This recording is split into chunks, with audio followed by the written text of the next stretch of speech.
If we don't have the resources, if we do not have the equipment that we need, enough people to do the job, that the workload is too high, we're short-staffed, we don't have the funding that we need to be able to get the work done, we're going to struggle.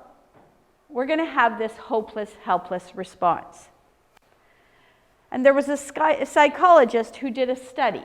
Has anybody heard of my study that I talk about with this psychologist and a mouse in a cage?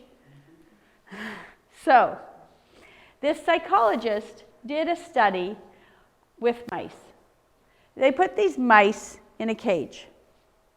And what they did is they electrified a part of the cage so that every time the mouse would touch that part of the cage, they would get a shock.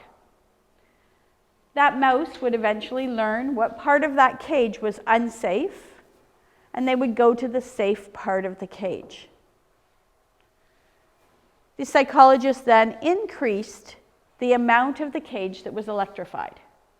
Every time they increased it, the mouse would learn, oh, that's shocking me. Oh, that's dangerous. That's unsafe. I'm going to move to the safe part of the cage. Eventually, that psychologist electrified the full bottom of that cage. What do you think the mouse did? Well, they problem solved. They said they tried to climb the cage, but mice aren't good climbers.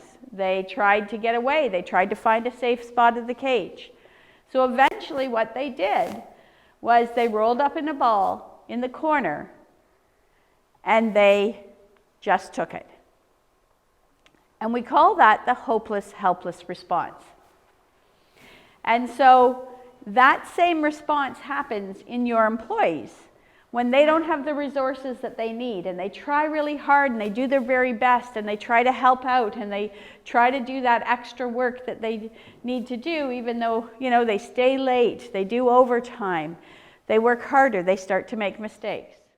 They're going to try a lot of different things, but they're going to start to get frustrated because they don't have role clarity. And so they might feel like they're going to lose their job, they're not doing a good job, they're going to start to have that hopeless, helpless response.